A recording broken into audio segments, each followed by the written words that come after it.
Tout le monde, j'espère que vous allez bien. Today is a new day. Aujourd'hui est un nouveau jour. Alors aujourd'hui nous allons faire une vidéo FAQ, c'est-à-dire questions-réponses. Je reçois très souvent par mail des questions concernant les êtres spirituels, les êtres supérieurs, la voyance, la médiumnité. Peux-tu, Kailis, peux-tu me dire ça? Si, bon. Donc on va essayer d'éclairer un petit peu ça. Bien sûr, ceci est ma vérité, c'est une vérité parmi tant d'autres. Moi, je vais vous expliquer un petit peu par rapport aux questions que j'ai sélectionnées, il y en aura d'autres. Mes réponses, d'accord, que j'ai acquis de biais de mon expérience, par le biais des canalisations et par mon savoir propre à moi-même. Donc, je vais essayer de vous répondre au mieux. Bien sûr, si vous aimez cette vidéo, un petit pouce en haut, ça fait toujours plaisir. Un petit commentaire pour me dire ce que vous en pensez, bien évidemment.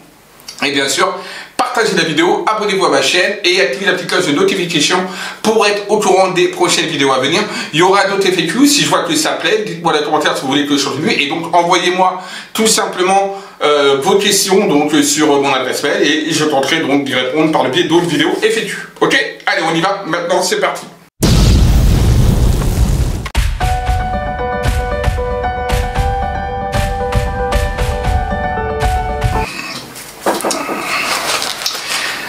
Première question, il va falloir que j'arrive à me relire, donc ça va déjà être un gros bins. Alors, bonjour Kailis, croyez-vous aux anges? Alors, je crois en des êtres supérieurs, bien sûr, en des êtres qui évoluent sur des plans intermédiaires supérieurs, dits supérieurs, donc aux êtres de lumière en tant que tels. Je m'explique. Pour moi, l'appellation ange, archange, maître ascensionné, saint a une connotation catholique, religieuse. C'est-à-dire que pour d'autres, ils vont les appeler d'une autre façon. Par exemple, les démons, chez les musulmans, ça se dira des djinns, par exemple. Les anges, une autre appellation. Je ne connais pas tout, d'accord? Donc, pour moi, le mot ange, archange, maître ascensionné a une connotation, encore une fois, catholique, religieuse. Donc, moi, je crois en des êtres supérieurs, en des êtres de lumière. Ensuite, les anges, ce sont ceux qui sont là, plus principalement, pour nous protéger, d'accord? Il faut bien faire la différenciation entre ange, archange, maître ascensionné. Là, je parle du côté, bien évidemment, catholique, hein, religieux, bien évidemment. Donc, moi, je regroupe tout ça sous l'appellation être supérieur ou être de lumière. Et je dis que dans les êtres de lumière, il y a une partie qui sont là pour nous épauler, pour nous aider et pour nous guider, pour nous éviter des dangers, ce qu'on appellerait donc anges, entre guillemets, voilà. Il y a des êtres supérieurs qui sont là pour nous guider, nous informer, et ce sont pour moi les maîtres ascensionnés, dits à maîtres ascensionnés, des maîtres qui sont montés là-haut pour nous donner par exemple des canalisations pour la terre, pour la vie, pour certains autres domaines. Nous avons également ceux qui également sont là plutôt pour nous guider nous personnellement, ce qu'on appelle donc des guides spirituels, qui nous est confié à nous personnellement et qui nous suit depuis notre naissance. Alors après, c'est vrai que des fois les guides, cette énergie, cette conscience supérieure qui nous guide peut changer également selon notre évolution. Donc là, on va encore parler d'un autre domaine. Donc là, on en parlera peut-être une autre fois, d'accord, du changement de guide éventuellement. Voilà, donc l'appellation ange en tant que telle, pour moi, on peut l'appeler ange si on veut. Moi, ce sont des êtres spirituels, des êtres lumineux, des êtres supérieurs. Voilà, c'est comme ça que moi je les appelle. Donc, mais si on me demande, croyez-vous aux anges, en tant que tel, je vous dirais, je crois en des êtres qui nous protègent en effet. Voilà, qui sont là pour nous protéger principalement. Deuxième question, Kailis, comment se passe un contact défunt et la différence entre contacter un défunt et des êtres donc supérieurs? Alors, comment se passe un contact défunt? Bah, écoutez, ça se passe très facilement, il n'y a pas tout un tralala à faire, hein. Il faut juste se mettre en mode réception, d'accord? Et on réceptionne tout simplement les messages. Alors bon, pour ça, il faut se mettre en position alpha ou theta, donc en onde cérébrale alpha ou theta, j'en ai déjà parlé dans certaines vidéos. De là, il y a une synchronicité donc, de deux hémisphères, gauche et droite, qui se synchronisent, et on rentre donc dans un état modifié de conscience, une EMC, qui nous permet à ce moment-là de rentrer en contact avec donc les plans supérieurs et plus principalement les défunts.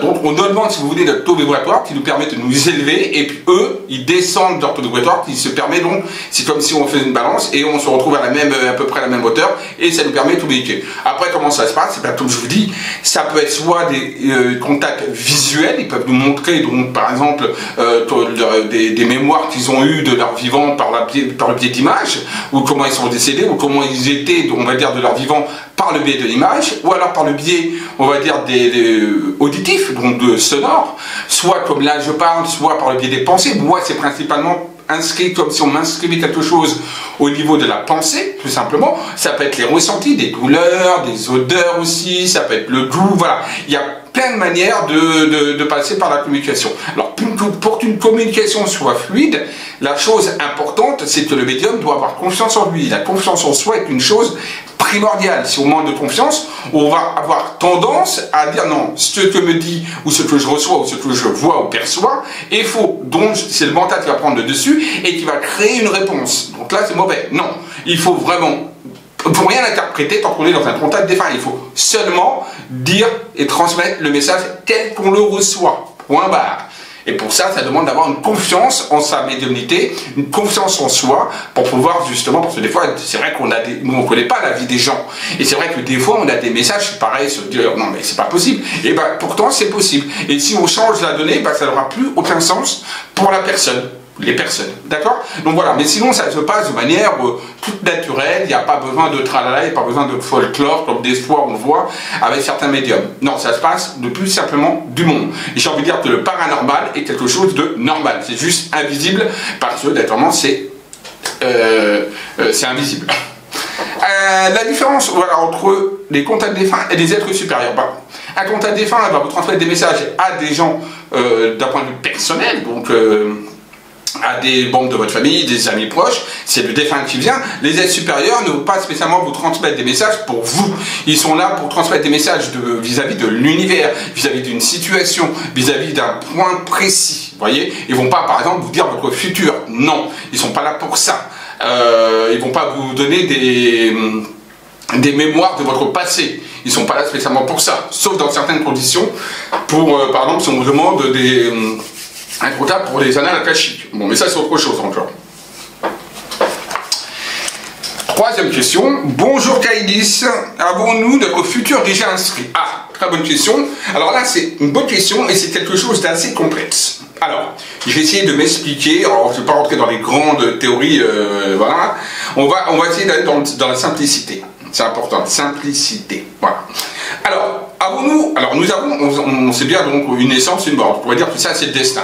Ça, c'est, boum, notre destin, il est là. Il y a notre naissance et notre mort. Ça, de toute façon, comme on dit couple, c'est notre destin, point barre. C'est un fil conducteur. Ensuite, pour savoir si notre futur est déjà inscrit, il faut savoir déjà le passé, le présent, le futur. Mais le présent, c'est quoi exactement? Parce que là, tout ce que je viens de dire et ce que je suis en train de dire là maintenant est déjà de l'ordre du passé. Et oui, je ne peux plus revenir sur ces phrases. Donc, ce que je suis en train de vous dire là actuellement, et que vous entendez, c'est déjà, pendant que je parle là même, c'est déjà le passé. Par exemple, si par exemple je dis, bah voilà, je vais prendre mon portable, donc là je prends mon portable, je suis déjà dans le passé par de mon action. Là je suis plus dans le présent. Si là je pense déjà à lâcher mon portable, je suis déjà dans le passé de lâcher mon portable. Je suis plus dans le présent. Vous voyez ce que je veux dire? Donc le mot, ça c'est toute une notion de l'espace-temps, toute une notion également liée à la physique quantique, à la mécanique quantique. Bon, tout ça après, il faudra éventuellement qu'un jour je vous parle un petit peu de la physique quantique qui va permettre justement d'ouvrir énormément les champs de possibilités de découverte de la médiumnité, de la voyance, du monde invisible. Mais le but de la question, en tout cas, c'est pas ça. Mais j'essaie de vous faire voir pourquoi je vous dis que par rapport au futur, s'il est déjà inscrit. Vous voyez, donc le présent, il est pratiquement inexistant dans notre vie. C'est une illusion. Tout est lié au passé et au futur. Donc le passé, il existe réellement puisqu'il a déjà été fait et créé. Le présent, tel que je suis en train de parler, c'est déjà du passé, si vous voulez. D'accord? Voilà. Donc le futur, est-ce que maintenant le futur est déjà inscrit? Pour moi, le futur est déjà inscrit. On a un futur qui est déjà là. Par contre, on n'a pas un seul futur. On a plusieurs futurs. On a un seul destin, la naissance et la mort, c'est leur destin. Mais notre futur, là où on va, il y a plusieurs champs possibles liés à notre futur. Mais le futur est déjà inscrit. Alors, Ça, c'est ce qu'on va donner comme information d'un point de vue canalisation, et je ferai peut-être un jour une canalisation, pourquoi pas également par la vidéo. C'est ce que j'ai appris, donc, ce qu'on m'a montré, ce qu'on m'a dit par canalisation, mais apparemment, c'est également ce qu'on a trouvé dans la physique quantique, qui a été prouvé d'un point de vue quantique par certains scientifiques, ingénieurs scientifiques, que le futur existe déjà, mais sur plusieurs branches. Ça voudrait dire quoi? Ça voudrait dire que déjà, on a un libre arbitre, quelque part, on a un choix. Plusieurs possibilités de choix, d'accord? Même si on a un seul futur qui est prédéterminé, on a plusieurs possibilités pour aller vers ce futur, avec des synchronicités qui vont apparaître lors, justement, pour arriver à ce futur. On aura des synchronicités, des événements qui vont nous permettre, justement, d'approcher certains futurs possibles. Voilà. Donc, pour moi, le futur est déjà inscrit. Oui. Attention, ça ne veut pas dire notre destin. Le destin, c'est une chose. Le futur est autre chose. Le destin, on n'a pas un destin. Non. On a différents futurs. Il y en a qui ont des futurs pour être politiciens, dont des futurs d'hommes politiques. Il y en a qui ont des futurs de médecins, d'autres des futurs d'être artistes, chanteurs connus, d'autres des futurs de gens artistes et faire qui ne sont pas connus, etc. On a plusieurs formes de futurs, plusieurs formes pour y arriver, plusieurs synchronicités. Voilà. On a des gens qui ont un futur tout à fait lambda, tout à fait normal, comme nous autres, par exemple, s'occuper de la famille, etc. C'est déjà un futur déjà bien rempli, croyez-moi. Hein, et voilà. Pour le faire bien, et on a plusieurs possibilités de le faire, justement, c'est ça, justement, plusieurs possibilités d'amener à ce futur-là. Donc, pour moi, on a un futur déjà inscrit, oui. Quatrième question, bonjour Kailis, va-t-on un jour pouvoir... Alors, attendez, bonjour Kailis, va-t-on un jour prouver l'existence... Ah ben voilà. Bonjour Kailis, va-t-on un jour prouver l'existence de l'invisible pour ne plus avoir de doute que certaines personnes peuvent avoir? Ben, c'est ce que je disais dans la troisième question par rapport à la physique quantique. Je pense que la physique quantique va nous ouvrir, et déjà ouvre déjà des champs, on va dire, pour prouver, on va dire, l'invisible. Alors, on ne va jamais prouver l'invisible, véritablement.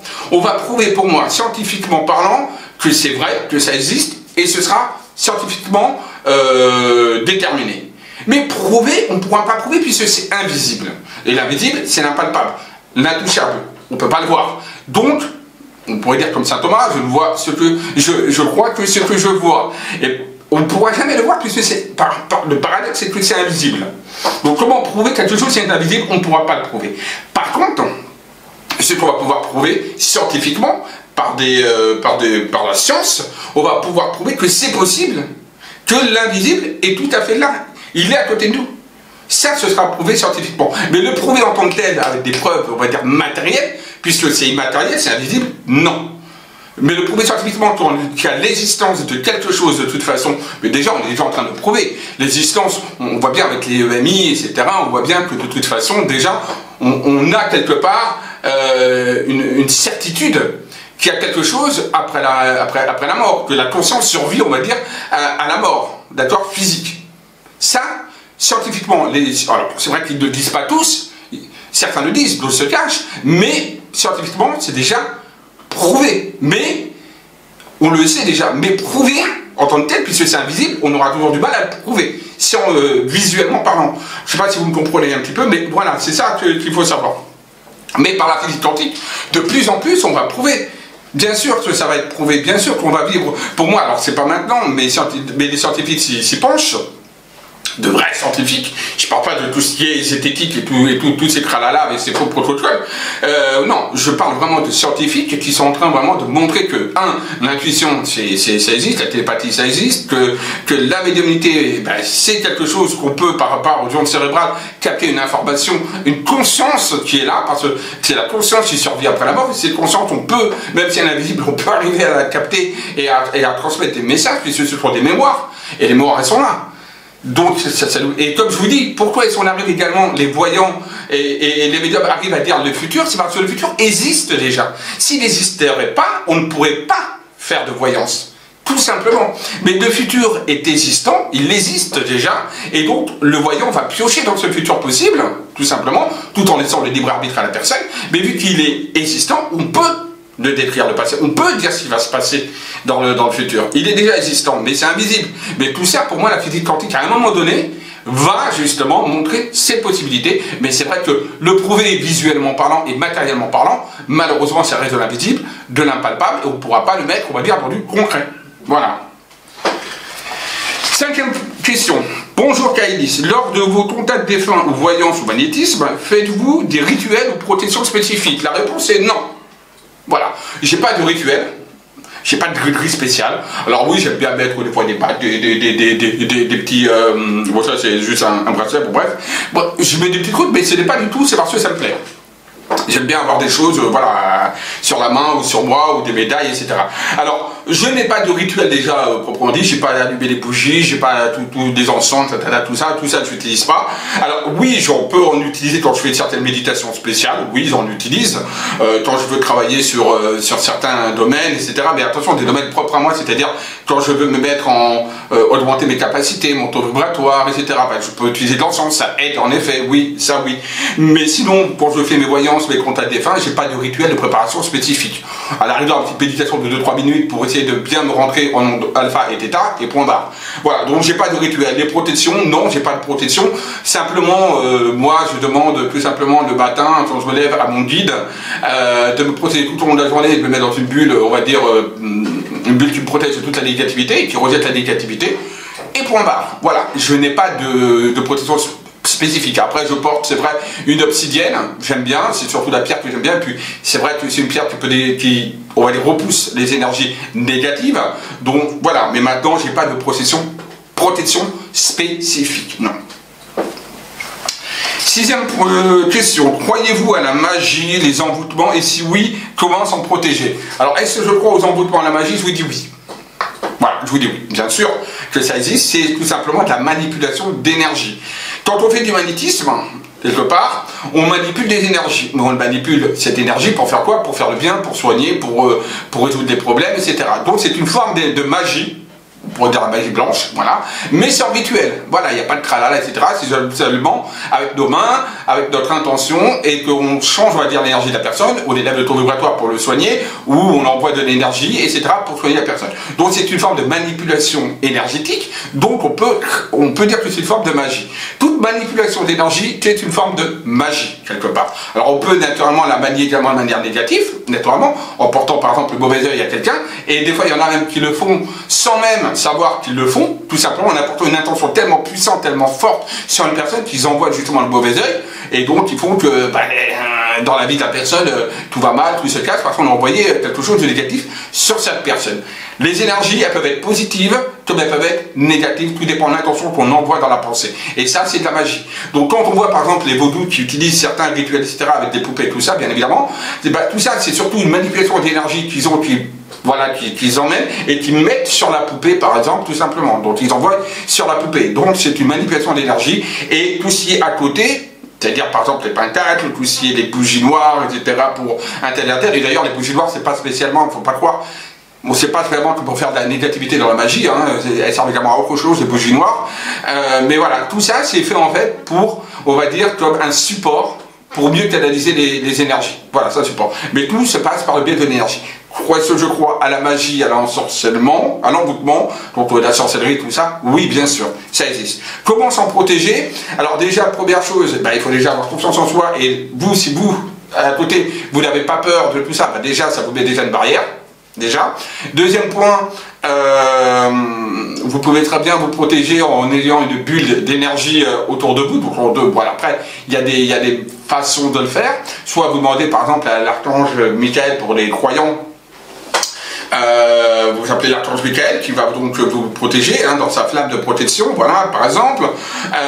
Ou sinon, vous demandez tout simplement aux êtres spirituels, à votre guide, tout simplement de vous protéger aussi. C'est pareil. Donc, il y a des méthodes de protection. Après, il y a d'autres méthodes de protection avec des pierres, avec voilà, de l'encens, etc., avec d'autres méthodes.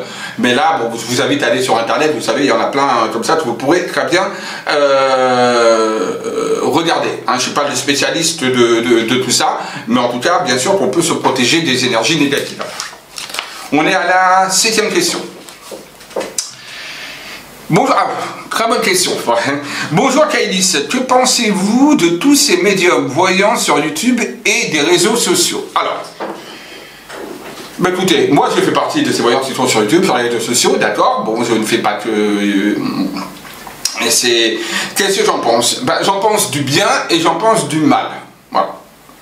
tout simplement. Alors il y a des gens qui sont très bien sur YouTube et qui font très bien leur métier, leur passion, etc. liée à la médiumnité, à la voyance, au paranormal et tout ce qu'on veut. Et puis il y en a, c'est du grand n'importe quoi. Il y en a, c'est vraiment du... On est vraiment perché. Il y en a qui sont vraiment perchés, mais très très haut d'ailleurs. Il faudrait peut-être être plus ancré, plus terre à terre, plus centré aussi, ça serait pas mal. Il y en a... Il faut savoir que YouTube est un formidable channel, un formidable canal de transmission de savoir, de divertissement, d'amusement. Mais encore comme partout, on trouve également de la daube, d'accord? Et beaucoup de voyants médiums sont notamment de la daube, pour moi, je le dis clairement. Beaucoup servent des vies, déjà. Naturellement, pourquoi? Pour des vues et pour des abonnés. Donc tout simplement, qu'est-ce qu'ils font? Ils vont sur la vague de la crainte, de la peur, des fake news, des théories du complot. Tout ça, ça marche bien. On va pas se voiler la face. Si je vous dis, par exemple, le médium qui dit, voilà, théorie du complot, le médium a découvert que la Terre était plate, boum, ça va faire 100, 200 000 vues. Bon, voilà. C'est du business, hein, donc quelque part, donc il ne faut pas oublier, hein, voilà. Donc on a des subscribers, on a plus de vues, voilà. Donc il y a des farfelus, hein, voilà. Donc moi je suis pas de ce type-là. Moi je préfère être franc et vrai avec mes abonnés, avec ceux qui regardent mes vidéos, abonnés ou non abonnés, bien évidemment. Et je suis pas dans plein de théories fumeuses et extravagantes pour avoir des vues. Je m'invente pas non plus des vies en disant que j'ai prédit ça, avec, comme je vois par exemple pour justement le Covid-19, là, le coronavirus, certains qui disent qu'ils ont prédit des choses en mois de décembre, or qu'on sait que le virus est apparu fin octobre. Début novembre, le 17 novembre exactement. Donc bien sûr, c'est très facile de dire qu'on a prédit au mois de décembre un virus alors qu'il est apparu au mois de novembre. Donc il y a Monsieur Google, hein, qui fait taper Google et on a toutes les infos. Donc attention à ça, soyez un petit peu aware de tout ça, soyez conscients que beaucoup se font en fait des vues et des abonnés sur votre dos en vous mettant des fake news, en vous montant des théories de complot, en vous mentant également. Donc voilà, donc c'est important. Aucun médium voyant est infaillible. On est tous faillibles, d'accord? On n'est pas supérieur aux autres, non, loin de là. Et donc voilà. Mais sinon, moi je pense de YouTube et des réseaux sociaux, c'est un très très bon moyen pour faire connaître justement l'invisible, etc. 8e question. Bonjour Kailis. Oula, je suis marqué. Je suis cimetière. Voilà. Bonjour Kailis. Pourquoi? Ça c'est une bonne question parce que c'est vrai que elle s'est posée. Bonjour Kailis. Pourquoi les médiums voyants se font rémunérer pour leur travail? Si c'est un don, il faudrait le faire gratuitement. Et bien déjà, vous avez déjà la réponse à votre question. D'accord? C'est une dame qui va poser cette question. Vous avez déjà tout simplement la réponse dans votre question, puisque vous avez demandé, pourquoi les médiums voyants se font rémunérer pour leur travail? Tout travail mérite salaire. Là, déjà, vous avez déjà votre réponse dans la question même. Maintenant, je vais aller plus loin. Vu que c'est un travail, d'accord? Ah oui, puis il y a aussi, si c'est un don, il faudrait le faire gratuitement. Donc là, je vais revenir après. On revient déjà à la première question qui est dans la même, d'accord? Donc si c'est un travail, tout travail mérite salaire. Donc voilà, un travail, c'est... Alors certains disent, oui, mais vous vous faites payer, pas moi spécialement, hein, mais d'autres médiums, mais moi aussi, hein, voilà. Vous faites payer par les bords, quand vous faites des contrats de défunts, vous faites payer pour de la voyance, etc. On se fait payer pour le temps passé et l'énergie qu'on met. Voilà, on paye pas l'invisible. Non, on paye pas l'invisible. On paye juste le temps qu'on passe à faire notre travail. Vous voyez, je dis encore travail. Donc voilà. Donc notre savoir-faire, notre savoir-être, d'accord? C'est ça qu'on rémunère. On ne rémunère pas l'invisible. Non, pas du tout. Et d'ailleurs, là-haut, si c'était vraiment néfaste, on nous donnerait aucune communication de toute façon.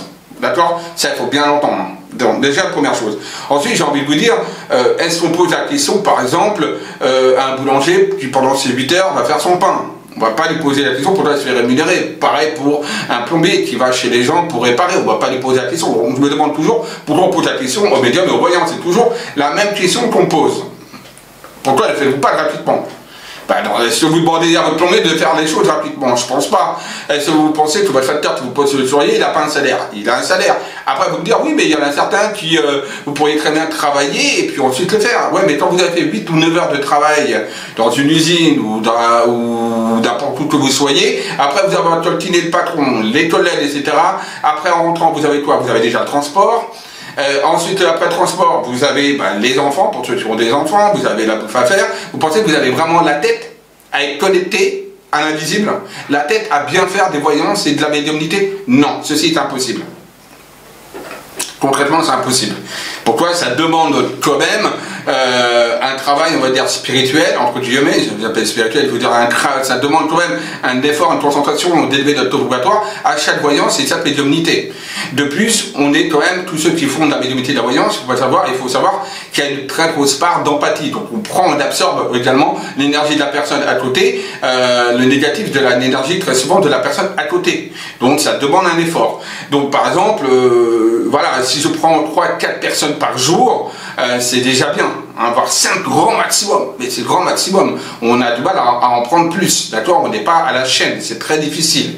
Voilà, et surtout pour avoir, attention, je dis c'est très difficile pour faire de vraies voyances, parce qu'on peut en enchaîner 15 comme ça, ou même après le travail en enchaîner une quinzaine, mais naturellement avoir de très mauvaises connexions. Après, tout dépend. Est-ce qu'on veut avoir affaire à un bon voyant médium qui fait bien son boulot, bien son travail et qui apporte au moins un 90, un 85-90% de taux de réussite, ou un voyant médium qui fait ses 8-9 heures, ensuite qui pendant 2-3 heures fait des consultations comme ça gratuitement et où il n'y a que 20% de taux de réussite? Après, c'est why not, chacun son problème. Mais je pense que les gens préfèrent quand même, quand on va avoir un médium, un voyant, c'est pour avoir le maximum de taux de réussite pour soi-même. Enfin, c'est la conception que j'ai, je pense. Donc voilà pourquoi. C'est un travail qui est, donc tout simplement c'est un travail, comme tout travail mérite salaire. Et c'est un don. Il faudrait le faire. Bon, alors la notion de don, déjà il faut savoir que ce n'est pas un don. Alors beaucoup, c'est vrai que ça c'est la faute de beaucoup de médiums et voyants qui font don de naissance, j'ai un don super, non c'est pas un don. Comme j'ai toujours dit, tout le monde a cette capacité, nous venons tous du même point, l'univers, d'accord, qui nous a créés. D'accord? On est tous donc synchronisés pareil. On a un cerveau, on a 2 hémisphères, on a exactement la même capacité. Donc ce n'est pas un don. Un don, ce serait quelque chose que une personne a et que personne d'autre a. Vous voyez? Ou très peu de personnes ont. Or, on a tous cette capacité. Voilà pourquoi il y a beaucoup de médiums et voyants de plus en plus. Pourquoi? Parce que déjà, il faut savoir que le taux vibratoire de la planète monte, on est de plus en plus spirituel, les gens se dirigent de plus en plus vers la spiritualité, d'accord? Donc il y a de plus en plus de connexions, et donc c'est pas un don, puis il y a de plus en plus de monde qui sont dans ce domaine. C'est seulement des talents qui se révèlent, des capacités, des facultés qui se réveillent, qui se développent. Alors certains seront nuls, d'autres seront très moyens, d'autres seront moyens, d'autres seront bons, d'autres seront très bons, d'autres seront excellents. Voilà. Ça dépend après de votre futur, d'accord? Et ça dépend encore aussi après comment vous le développez, comment ça se développe, comment vous le travaillez, parce que c'est aussi un travail. Il faut quand même aussi faire des méditations pour essayer évidemment de mieux se connecter. Donc déjà, c'est pas un don. Alors déjà, voilà. Et ensuite, il y a la notion de don, j'ai envie de vous dire. Picasso, il avait le don de la peinture, c'était un vrai peintre, Beaux-Arts aussi, et pourtant il vendait ses œuvres, enfin il a vendu ses œuvres. Maria Carré, c'est des gens qui ont des voix extraordinaires, ça c'est un don, tout le monde n'a pas le don de la voix. Et pourtant ils vendent des albums. Un don n'empêche pas de vendre ou de se faire rémunérer sur le don. Aucunement, donc cette notion-là, elle est désuète. Donc oubliez ça. Ensuite, 9e question, bah voilà, c'était la dernière, là c'est la dernière question. Que j'ai noté parce qu'il y en avait plusieurs, mais on en reviendra. Mais bon. Alors, la même question. Bonjour Kaïlis, pouvez-vous me dire les spécificités des anges, archanges et maîtres ascensionnés? Ah. Bah, écoutez, les spécificités, j'ai envie de vous dire, alors telles qu'on appelle les anges, ce sont des, comme j'ai dit au tout départ à la première question, c'est tout simplement tout ce qui se rapporte aux protections des gens qui sont là pour protéger, donc nous protéger, voilà, des dangers, etc., nous avertir. Les archanges, ce sont ceux qui sont le plus proches des hommes, apparemment. Les maîtres ascensionnés, ce sont des personnes, enfin des maîtres qui ont évolué, c'est-à-dire qui se sont... Alors, il faut savoir que les anges et les archanges ne se sont jamais incarnés. D'accord? Ce sont des êtres qui ne se sont jamais incarnés, des anges. Voilà. Par contre, les maîtres ascensionnés, ce sont des gens qui se sont déjà incarnés et qui ont qui sont montés, qui ont évolué, spirituellement parlant, énergétiquement parlant, et qui sont montés à un stade où maintenant ils n'ont plus besoin de se réincarner et sont devenus maîtres ascensionnés. Donc ils sont là pour protéger certaines énergies, protéger certaines sphères planétaires, pour nous guider dans certaines directions, etc. Ensuite, on a également, dans tout ce qui est également, que la personne, c'est un monsieur là, qui m'a posé la question, on a également notre propre guide à nous. Il ne faut pas oublier que notre guide à nous est là également pour nous veiller. C'est donc un être supérieur par rapport à nous. D'accord? C'est un être également qui est supérieur.